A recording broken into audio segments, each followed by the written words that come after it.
Good morning students. Today we will study process of recombinant DNA technology part 2.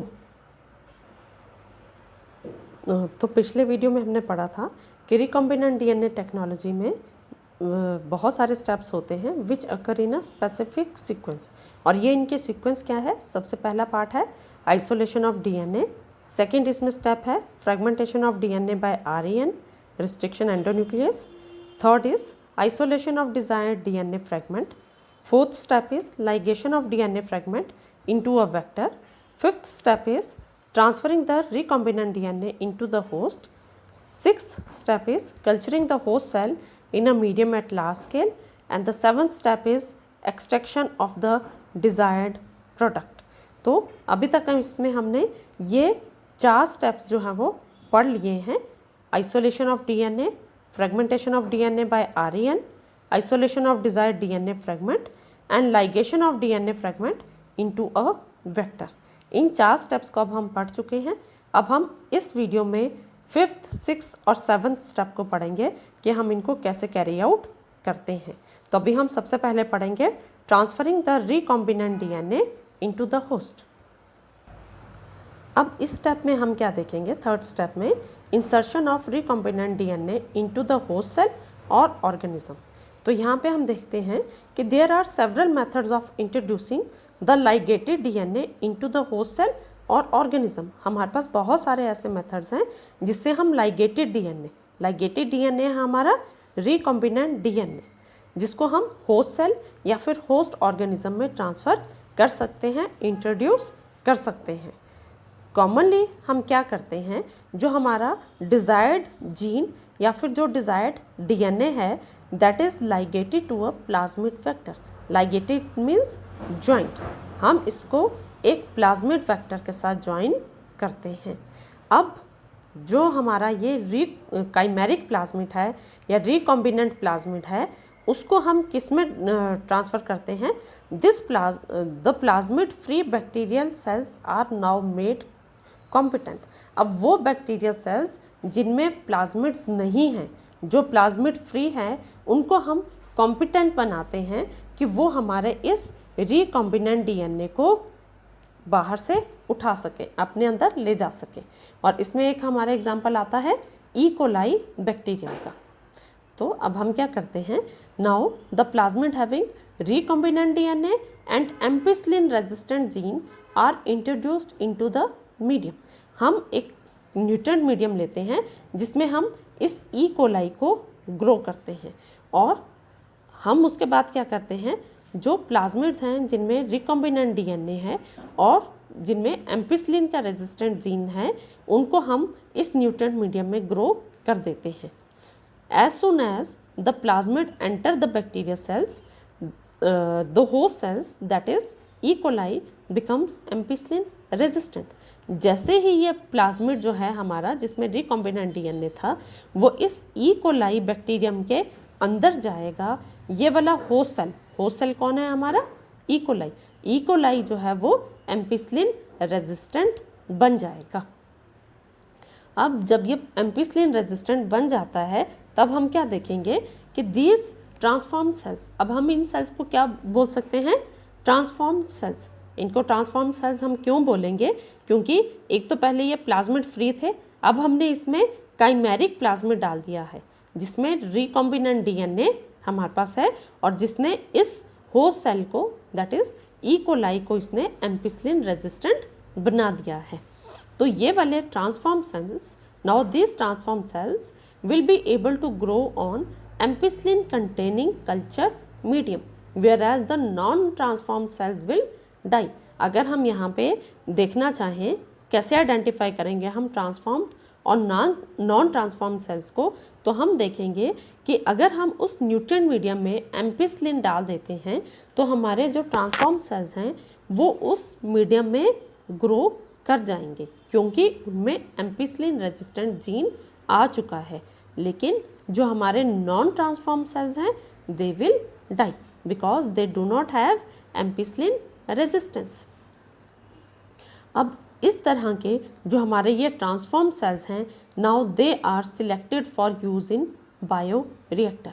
Bioreactors जो हैं हमारे पास बड़े बड़े मेटल के टैंक्स होते हैं जिसमें हम अपने उन रिएक्शंस को कैरी आउट करते हैं, जिसके बाद हमको हमारा डिज़ायर्ड प्रोडक्ट, जिसके लिए हम ये सारे स्टेप्स कर रहे हैं, वो डिज़ायर्ड प्रोडक्ट्स हमको मिलते हैं। तो इस केस में हमने क्या देखा कि ampicillin resistance gene is used in the selection of recombinants, so it is called selectable marker. हम पहले भी पढ़ चुके हैं कि सिलेक्टेबल मार्कर क्या है।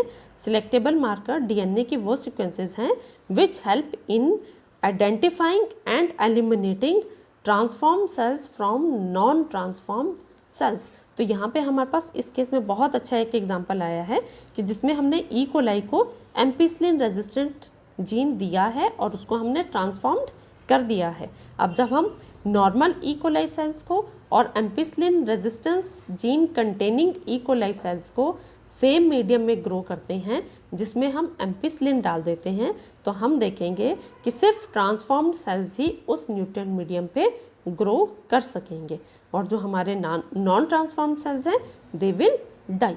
तो यहाँ पे एम्पिसिलिन रेजिस्टेंस जीन को हम यूज़ कर रहे हैं as a marker to identify transform cells from non transform cells, so it is called selectable marker. अब नेक्स्ट स्टेप हमारे पास आता है obtaining the foreign gene product. Foreign gene क्या है? फॉरेन जीन हमारे पास जो डिज़ायर्ड जीन है, जिस डीएनए के सेगमेंट को हमने आइसोलेट किया था और उसको प्लाज्मिड के साथ हमने लाइगेट किया था। अब उससे हम अपना प्रोडक्ट जो हमारे कॉमन नीड्स के लिए चाहिए हमको, उसको हम कैसे ऑब्टेन करेंगे। तो यहाँ पे हमारे पास जो रिकॉम्बिनेंट डीएनए टेक्नोलॉजी है उसका मेन हमारा मकसद ही ये है to produce a desired biochemical और protein useful to humans.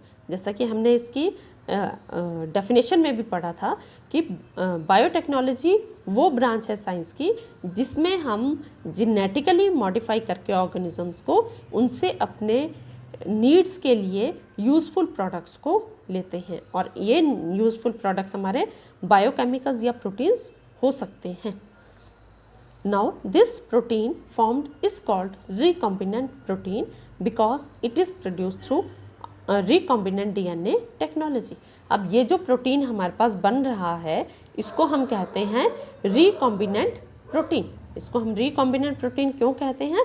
Because it is produced through recombinant DNA technology. अब हम बात करेंगे फर्मेंटस की। तो containers in which the biochemical process is carried out by using living cells and their growth medium is called bioreactor और fermenter. जिस containers में हम अपने इन बायोकेमिकल रिएक्शंस को कैरी आउट करते हैं that containers are called bioreactors और फर्मेंटर्स। तो इसमें हम जो कल्चर यूज़ करते हैं वो हमारे पास दो तरह का हो सकता है। It can use either batch culture और continuous culture system. In batch culture system में हम क्या करते हैं, transform recombinant cells are allowed to grow in a large bioreactor till the maximum possible amount of biochemical has been formed. Batch culture system जैसे हमको नाम से ही बता रहा है कि जो कल्चर सिस्टम है उसको हम बैचेस में डालते हैं। तो इसमें हम क्या करते हैं, जो ट्रांसफॉर्म्ड रिकॉम्बिनेंट सेल्स हैं उनको हम तब तक उन लार्ज बायोरिएक्टर्स में ग्रो करते हैं जब तक कि हमारे पास एक मैक्सिमम पॉसिबल अमाउंट बायोकेमिकल्स का नहीं बन जाता। तो in batch culture system transformed recombinant cells are allowed to grow in a large bioreactor till the maximum possible amount of biochemical has been formed. उसके बाद the bioreactor is then emptied. उसके बाद हम बायोरिएक्टर को खाली करते हैं, clean साफ करते हैं and field again with culture medium and inoculum. उसके बाद उसमें हम दोबारा से कल्चर मीडियम डाल देते हैं और इनोक्यूलम डाल देते हैं। कल्चर मीडियम क्या है? कल्चर मीडियम वो न्यूट्रिएंट मीडियम है जिसमें ट्रांसफॉर्म सेल्स को ग्रो करने के लिए अपने सारे न्यूट्रिएंट्स अवेलेबल होते हैं। और इनोक्यूलम हमारे पास आएगा ट्रांसफॉर्म्ड सेल्स, दैट इज़ अगर हम पीछे अभी एग्जांपल लें, जैसे हमने ई कोलाई में बनाए थे ट्रांसफॉर्म सेल्स, उनको हम डालेंगे, that is known as inoculum.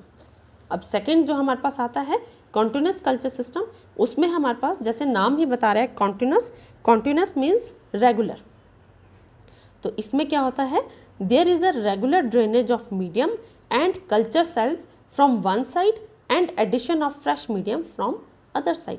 इसमें हम एक तरफ से जो हमारा मीडियम है जिसको ट्रांसफॉर्म सेल्स यूज़ करते रहते हैं उसको, और कल्चर सेल्स को हम एक साइड से निकालते रहते हैं और फ्रेश मीडियम को दूसरी तरफ से डालते रहते हैं। The culture cells are maintained at their physiologically most active phase.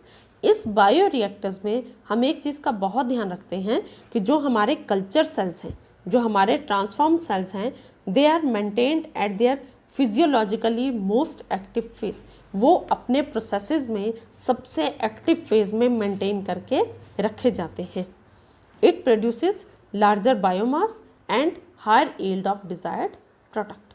तो अगर ये फिजियोलॉजिकली मोस्ट एक्टिव स्टेज में हैं तो ये बहुत ज़्यादा बायोमास प्रोड्यूस करते हैं और हमारा डिज़ायर्ड प्रोडक्ट जो है उसकी भी हमको हाई रेट देते हैं। अब हम पढ़ेंगे बायो रिएक्टर्स के बारे में कि बायो रिएक्टर्स क्या होते हैं।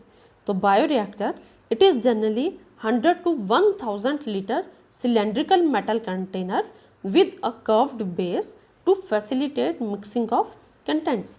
ये 100 लीटर से लेके 1000 लीटर तक इसकी कैपेसिटी होती है और एक सिलेंड्रिकल मेटल कंटेनर होता है जिसका नीचे का बेस कर्व्ड होता है और ये नीचे का कर्व्ड बेस जो है इसको हेल्प करता है for the mixing of fermenter. अगर हम देखें तो हमारे पास इस तरीके से आता है।